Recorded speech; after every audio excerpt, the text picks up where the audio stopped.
Dan tanpa lama-lama kembali dirumuskan mari kita simak bersama akan memperkuat tim Indonesia.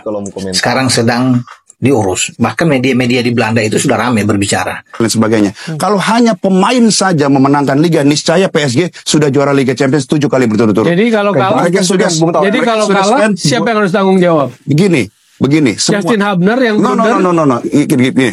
Atau Marcelino yang dituduh egois. Saya berikan begini. Tidak ada proteksi loh pada pemain. We win as a team and we lose as a team. Ada orang yang komplain kan masalah orang dalam. Ya kenapa, kalau bisa kenapa enggak? Kan ujungnya kemungkinan besar dia akan nggak main banyak. Tapi at least dia bisa belajar banyak. Seperti hujatan dari masyarakat dan akhirnya membuat akun Instagramnya dikunci. Peter Gonta dikecam publik lantaran menyatakan bahwa kehadiran pemain naturalisasi hanyalah sementara.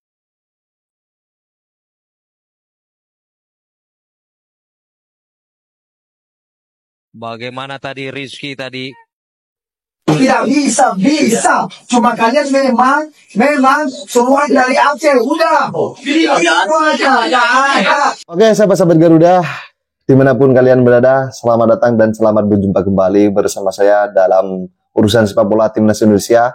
Dan mari kita gocek bersama, mari kita goreng bersama para sampah-sampah sepak bola yang ada di Indonesia ini. Dan sahabat-sahabat Garuda, kalau kita bicara Rocky Gerung, memang kejeniusannya dalam berbicara filsafat ataupun dari logikanya yang sangat luar biasa. Bahkan tidak ada ranah hukumnya kayaknya ya, ketika melakukan perdebatan, ketika melakukan kritikan kepada Pak Jokowi. Tetapi dalam sepak bola, Pak, Timnas Indonesia, para supporter tidak akan tinggal diam untuk menggorengmu. Jadi orang-orang ini adalah orang-orang sampah. Sebelum mereka mengatakan kita adalah sampah ya, saya, supporter Timnas Indonesia akan dikatakan oleh para mereka yang melakukan kritikan, melakukan nyinyiran kepada Timnas Indonesia. Pada suatu saat nanti dia akan bilang ketika menutup kolom komentarnya, ngapain saya menanggapi para sampah-sampah? Nah, kita, Pak, bukan orang awam lagi, Pak. Kita sudah urusan sepak bola, kita paling ngerti daripada Bapak. Apalagi pada Bung Toel itu yang melakukan kontroversi lagi ya ketika di sebuah televisi swasta melakukan perdebatan dengan Bung Hamdan Hamidan. Masih saja. Apakah ternyata kalau dibalik katakan bahwa Bung Toel ini tidak suka Coach Sintayong, sudah sangat jelas di bawah kepemimpinan dari Pak Erick Thohir, di bawah kepemimpinan Coach Sintayong, terbukti Bung Toel dan cawe-cawenya tidak suka kepada Coach Sintayong. Ketika tidak mempan mengkritik Coach Sintayong, seolah-olah para mereka anti naturalisasi ini mengatakan bahwa apakah Pak Erick Thohir seolah-olah membela Pak Erick Thohir dengan menjelekkan Coach Sintayong. Pikirannya ini terlalu naif, terlalu munafik. Dan sahabat-sahabat Garuda, mari kita goreng bersama tanggapan kalian. Silakan ditulis di kolom komentar. Dan kita berbicara soal Jairo Radewell, gelandang bertahan yang saat ini sudah pindah dari Crystal Palace di Liga Premier Inggris menuju ke Liga tertinggi di Belgia, Royal Antwerp, kembali dirumuskan akan memperkuat tim Indonesia. Sekarang sedang diurus. Bahkan media-media di Belanda itu sudah ramai berbicara. Ya, baru-baru ini ketika dalam wawancara dengan Mauro Silstra, salah satu media di Belanda, yaitu Football Premier, nggak salah ya, itu sudah mengatakan bahwa mereka bilang ini positif. Jairo itu bisa atau akan memperkuat tim Indonesia. Nah, ini rumus yang berkembang sekali. Kan sebenarnya bukan baru kali ini, sudah lama ya, tentang soal Jairo berminat untuk bermain ke tim nasional kita. Bahkan bulan lalu saya sempat menanyakan ke Pak Ketua Umum masih bilang waktu itu memang agak sulit untuk alot dengan Jairo Radewell ini. Tapi sekarang PSSI mungkin coba untuk menghidupkan lagi opsi itu, mendatangkan seorang Jairo. Tentunya ada komunikasi yang terjadi di antara PSSI dan Jairo ya. Di laman Instagram dia bahkan dia sudah pakai bendera merah putih kan, bendera Indonesia. Artinya Jairo itu mengatakan bahwa mungkin dia yakin bahwa dia akan memperkuat tim nasional Indonesia. Cuma kita belum pasti kapan itu kan. Ini soal PSSI. Ya, apakah PSSI akan menerapkan kembali dengan silent operation mereka? Tentunya diam-diam tapi akhirnya mendatangkan ini, seperti kemarin juga Mel Seegers dan Eliano Reinders juga tiba.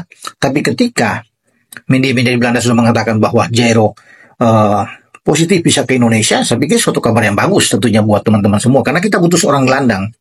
Ya, sebenarnya pada Mei yang lalu itu ada rumus juga dia ingin datang, cuma memang agak tertunda waktu tidak, dan akhirnya sekarang itu kembali akan terjadi.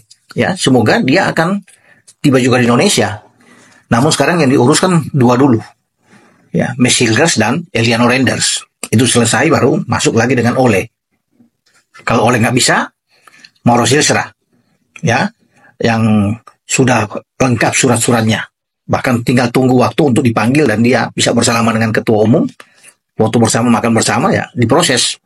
Nah, baru mungkin kloternya Jairo Radelwet, walaupun mungkin nama Kevin Dix sementara digaung-gaungkan, tapi tidak, karena saya coba untuk menarik lagi melihat kabar terakhir bahwa nama Jairo ini kencang berhembus.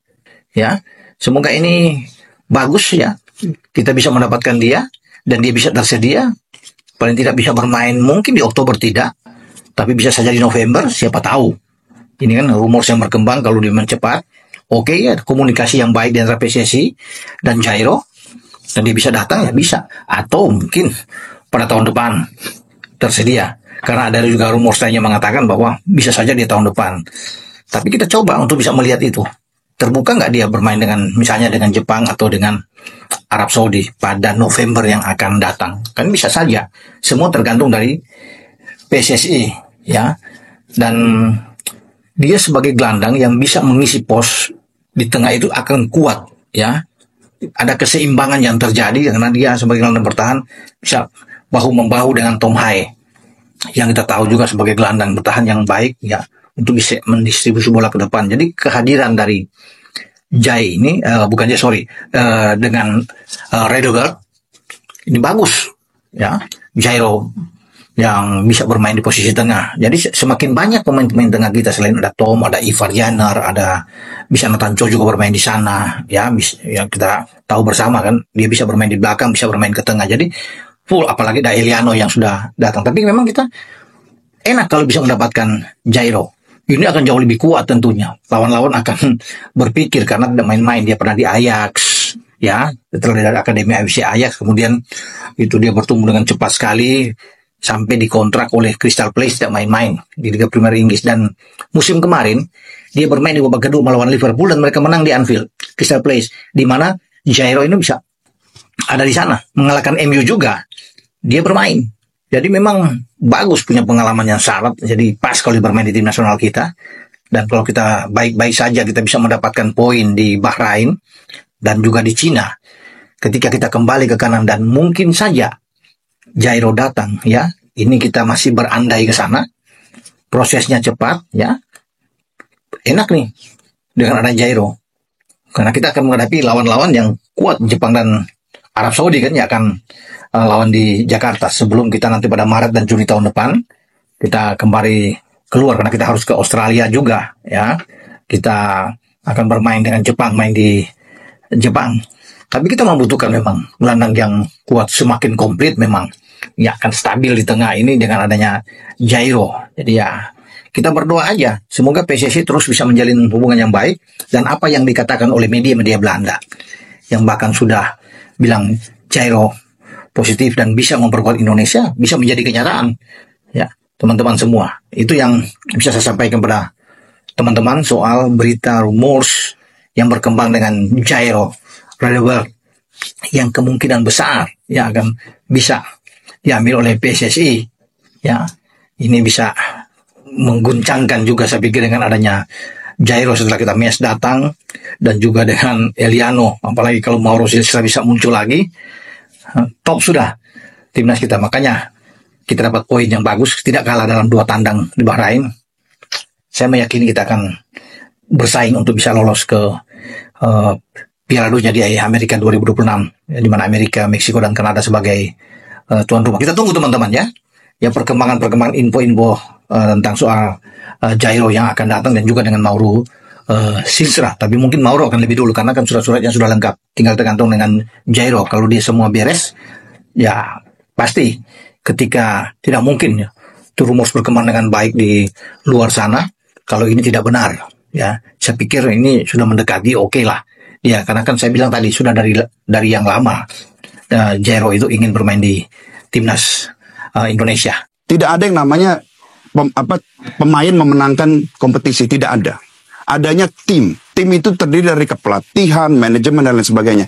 Kalau hanya pemain saja memenangkan liga, niscaya PSG sudah juara Liga Champions 7 kali berturut-turut. Jadi kalau kalah, siapa yang harus tanggung jawab? Begini. Semua. Justin Hubner yang No. Gini. Atau Marcelino yang dituduh egois. Saya berikan begini. Tidak ada proteksi loh pada pemain. We win as a team and we lose as a team. Kita menang sebagai tim dan kalah. Kalau menang, kecenderungannya nih sekarang itu menang karena Sinteyong, tapi kalau kalah karena salah pemain, karena blendernya Justin Hubner, karena egoisnya Marcelino. Itu kan fakta juga yang beredar, yang saya mau luruskan. Makanya pertanyaannya, kalau kita bicara naturalisasi itu bagus, kan terbuka juga kemungkinan bahwa pelatih lain pun bisa bikin bagus. Karena satu, Jordi Amat, Sandy Walsh, naturalisasi dan diaspora ya jumlahnya. Elkan Bagot, Sain Patinama, Rafael Struijk, Ivar Jenner, Justin Hubner, Tom Haye, Ragnar, Martin Paes sekarang masuk, akan ada lagi. Ada 12 pemain. Begini. Artinya, apakah cuma Sinteyong yang bisa bikin bagus? Pemain yang baik itu juga perlu ada pelatih yang baik pula. Jadi tidak bisa kita bilang, oh ini gara-gara pemain, oh ini gara-gara pelatih. Remember, this is about team. It takes two to tango. Ya kan, kalau pemainnya bagus tapi tidak ikuti arahan pelatih juga akan skemanya kan tidak baik gitu loh. Begitu juga dengan pelatih. Misalnya pelatihnya kurang begitu baik, pemainnya baik juga kurang bisa mengangkat gitu. Pendapat Coach Justin mengenai kepindahan Marcelino ke Oxford United. Oh, bagus. Justru ada orang yang komplainkan masalah orang dalam. Ya kenapa, kalau bisa kenapa enggak? Kan ujungnya kemungkinan besar dia akan nggak main banyak, tapi at least dia bisa belajar banyak.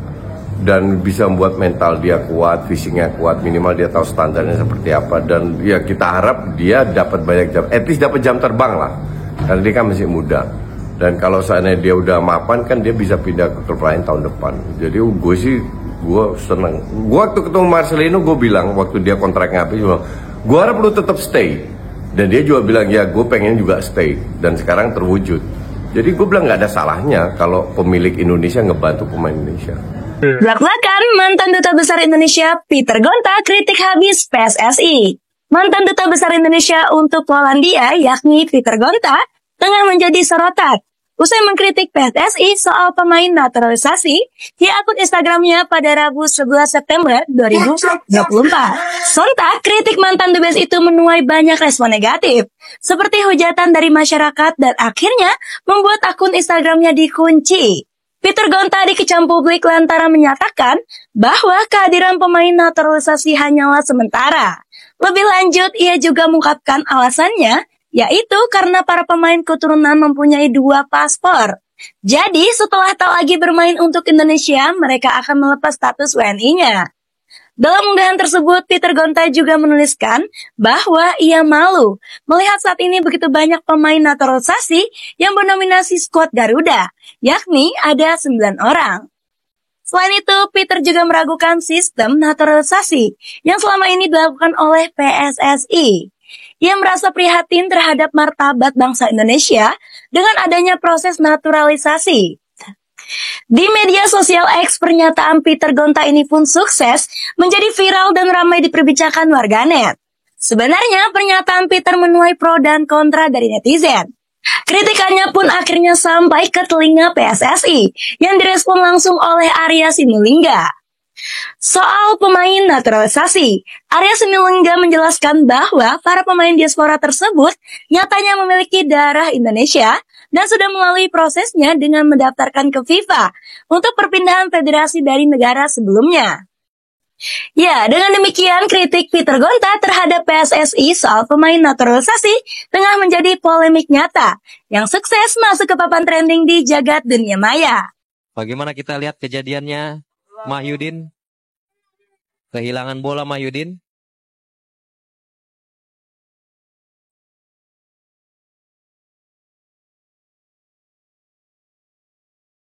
Bagaimana tadi Rizky tadi? Tidak Bisa. Cuma kalian memang semua dari Aceh. Udah.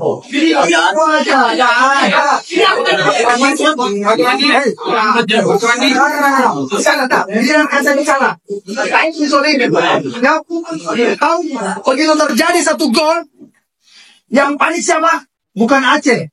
Kalian sebagai pengadil di dalam yang panik. Saya tidak. Saya jadi cadangan.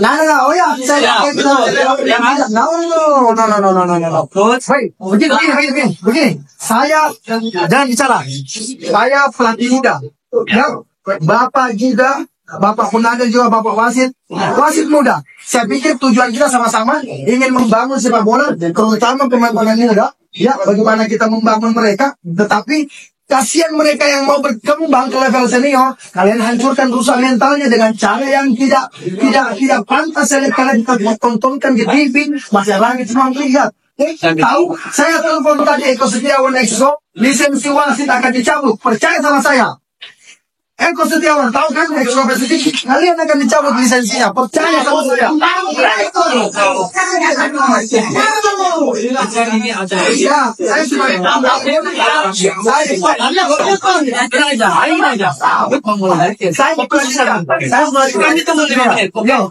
Oke, ke sana. 5 menit dapat ya. Udah dulu aja.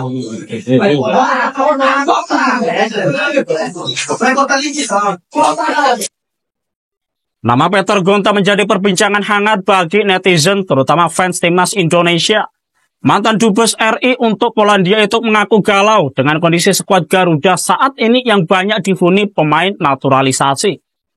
Di media sosial X alias Twitter, tak kurang dari 1.528 cuitan menyeret nama Peter Gonta dengan hashtag Dubes. Dalam unggahannya, Peter Gonta memberikan sudut pandang bernada sindiran yang cukup tajam soal kebijakan naturalisasi yang gencar dilakukan oleh PSSI. Di tengah prestasi sepak bola Indonesia, khususnya timnas senior yang tengah menanjak di bawah kepelatihan Sintayong, Peter Gonta justru merasa galau. Sebab merekatnya prestasi timnas Indonesia didapat dengan cara instan, yakni naturalisasi. Dalam sebuah caption yang cukup panjang, Peter Gonta memberikan sudut pandang tajamnya soal program naturalisasi. Pandangan yang disampaikan Peter Gonta membuat publik sepak bola Indonesia cukup terkejut. Well, Ya, kita kalau boleh berprediksi sekarang, Well. oke. Indonesia Australia. Kemarin prediksi lu nyaris benar, Well. Apa tuh? Nyaris benar. Draw. Kemarin panel kita yang forum Indonesia Forum sebelumnya, Ya. itu Deddy Sulaiman benar tuh dia 1-1. Benar dia. Terus Joy sama lu agak ini, ya draw bagus bilang gitu, tapi agak ragu. Deddy Sulaiman sama Adiani draw bisa nih. Nah sekarang dengan Australia. Australia dalam posisi terluka. Tapi Australia lawan bule Indonesia, kan gue nggak boleh pesimis. Mindsetnya harus berubah. Jadi menang tipis. Menang tipis? Ya. Indonesia? Australia. Waduh.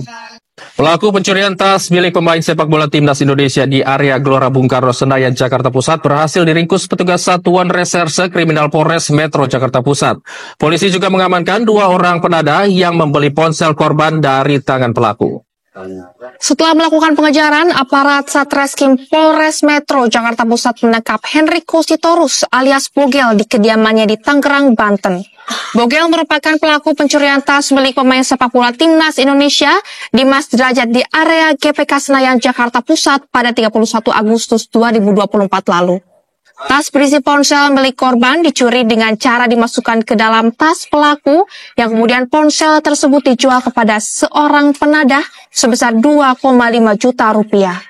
Oleh penadah, ponsel curian tersebut dijual kembali kepada Peter Wigadana sebesar 3,6 juta rupiah. Penangkapan pelaku berhasil dilakukan setelah petugas mempelajari video rekaman CCTV di lokasi kejadian. Akibat perbuatannya, pelaku dapat dijerat pasal 362 KUHP Junto 480 dengan ancaman hukuman 5 tahun penjara. Sementara kedua penadah dijerat pasal 340 KUHP tentang penadahan.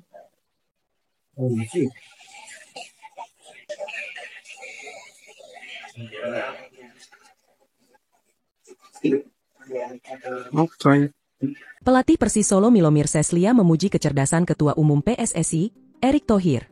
Pasalnya jika berkaca pada musim lalu, Ada beberapa pelatih Liga 1 Indonesia yang enggan melepas pemainnya untuk sekedar mengikuti TC atau panggilan memperkuat timnas Indonesia. Hal tersebut tentu menjadi salah satu kendala skuad Garuda. Namun, kini para pelatih sudah tak bisa menahan pemainnya yang mendapatkan panggilan membela timnas Indonesia di berbagai kelompok usia. Ini sudah menjadi kesepakatan bersama sebelum bergulirnya BRI Liga 1 2024-2025.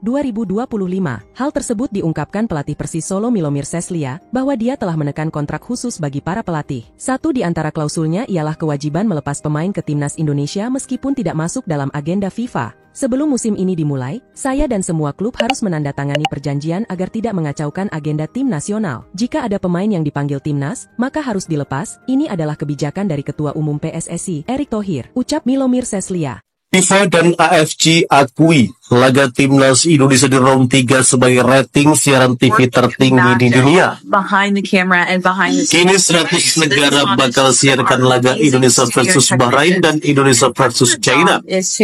Timnas Indonesia makin mendunia, saling berebut hak siar untuk menyiarkan laga krusial timnas Indonesia di round 3 kualifikasi Piala Dunia 2026. Skuad Garuda mampu mengimbangi timnas peringkat 56 ranking FIFA yakni Arab Saudi dan Australia 25. Bahkan FIFA hingga AFC sepakat timnas Indonesia jadi kuda hitam di kualifikasi Piala Dunia 2026 round 3. Prestasi tersebut membuat semua negara ingin menyaksikan kiprah timnas Indonesia di kancah internasional. FIFA dan AFC sampai buat pernyataan bahwa laga timnas Indonesia di kualifikasi Piala Dunia 2026 zona Asia round 3 paling banyak mendapat minat penonton dan paling jadi rebutan di siaran TV seluruh dunia. Para diaspora tanah air tidak perlu khawatir tidak bisa menyaksikan serunya duel antara Indonesia versus Bahrain dan Indonesia versus China. Sebab partai krusial ini akan disiarkan di 48 hingga 100 negara yang terdaftar sebagai pemegang hak siar resmi turnamen dan kompetisi dari Asian Football Confederation atau AFC. PSSI mengonfirmasi bahwa perbedaan zona waktu di mana warga negara Indonesia atau WNI tinggal bukanlah halangan untuk menyaksikan skuad Garuda bertanding. Kick-off time Indonesia versus Bahrain dan Indonesia versus China, pertandingan disiarkan di 48 negara atau bahkan 100 negara di zona waktu yang berbeda. Tulis PSSI dikutip dari lamannya. Dalam unggahannya, PSSI menampilkan slide di mana perbedaan zona waktu harus diperhatikan oleh warga negara Indonesia yang tinggal di luar negeri agar tidak ketinggalan menyaksikan laga merah putih di ketiga putaran ketiga kualifikasi Piala Dunia 2026 zona Asia yang akan datang. Kemudian pada slide lainnya yang tercantum 48 negara pertandingan pertandingan tersebut juga akan ditayangkan di kampung halaman Sintayong yakni Korea Selatan. Dipastikan juga akan ikut menyiarkannya. Menurut informasi dari laman theafc.com, penayangan duel antara Indonesia versus Bahrain dan Indonesia versus China untuk wilayah Korea Selatan tersedia di platform Over the Top atau OTT Kaupang Play. Kaupang Play diketahui telah mengambil alih hak siar turnamen dan kompetisi di bawah naungan AFC dari JJENM untuk periode 2025 hingga 2028 yang kontraknya dimulai sejak pertengahan tahun ini. Untuk dapat menontonnya, diaspora Indonesia di negeri gingseng diharuskan untuk membayar biaya berlangganan sesuai dengan harga yang telah ditentukan. Mensublisensikannya ke saluran milik negara yakni KBS agar masyarakat setempat bisa mendukung Taiguk Warrior melalui platform free to air atau FTA terestrial. Selain Korea Selatan, laga Indonesia versus Bahrain dan Indonesia versus China juga ditayangkan di sejumlah negara Eropa. Ini lantaran skuad Garuda terbilang banyak diisi oleh pemain keturunan dari benua biru, khususnya Belanda. Apalagi timnas sepak bola Indonesia akan ketambahan 2 pemain keturunan yakni Mish Helger dan Eliano Legender. Turki juga dipastikan bakal menayangkan melalui salah satu penyedia layanan IPTV bernama D-Smart. Kemudian hak siar untuk wilayah Rusia, Armenia, Azerbaijan, dan Georgia dipegang oleh saluran olahraga premium bernama TV Star yang tersedia melalui streaming maupun provider TV berlangganan setempat dari masing-masing negara. Terlepas dari semua itu, kini menandakan Berebutnya persiaran TV internasional yang akan menayangkan laga Timnas Indonesia di round 3 kualifikasi Piala Dunia 2026 sebagai tanda bukti bahwa kini Timnas Indonesia dan supporternya makin dikenal di kancah dunia dan internasional. Bagaimana menurut kalian? Jika suka dengan video ini, nantikan video kami selanjutnya dan... Oke, saya rasa cukup sahabat-sahabat Garuda fan dimanapun kalian berada, semoga tetap sehat selalu. Tentang konten kali ini tentunya kita akan kita telah menggoreng bagaimana para sampah-sampah politik yang turun yang mendadak menjadi pengamat sepak bola, dan kritikus ini bermunculan setelah Pak Erick Thohir memecat beberapa staf dari PSSI. Ternyata itu sangat dampak sekali sahabat-sahabat Garuda.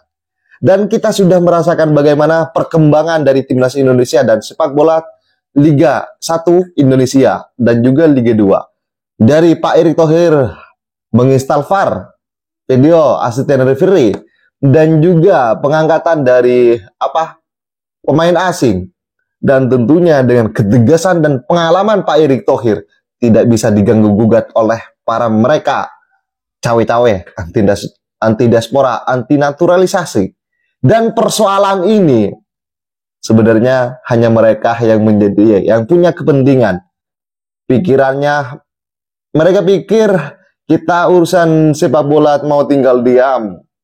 Hingga akhirnya saya sangat respect kepada kalian sahabat Garuda fan, bahwa dengan ketegasan kalian ketika memberikan komentar, sehingga Pak Peter F. Gonta menutup kolom komentarnya, mentalnya terkena bos. Kita gilirannya Rocky Gerung. Kalau bicara Rocky Gerung kayaknya ini licin sekali ya. Dan sahabat-sahabat Garuda, bagaimana tanggapan kalian? Silakan ditulis di kolom komentar. Dan jangan lupa like sebanyak-banyaknya video ini, dan di subscribe channel ini, di share kepada kerabat-kerabat kalian. Dan bersama Pak Erick Thohir, Timnas Indonesia akan terus maju, terus berkembang. Salam sepak bola keren, salam sepak bola bersih. Salam Garuda Jaya terbang tinggi. Bersama saya, salam olahraga.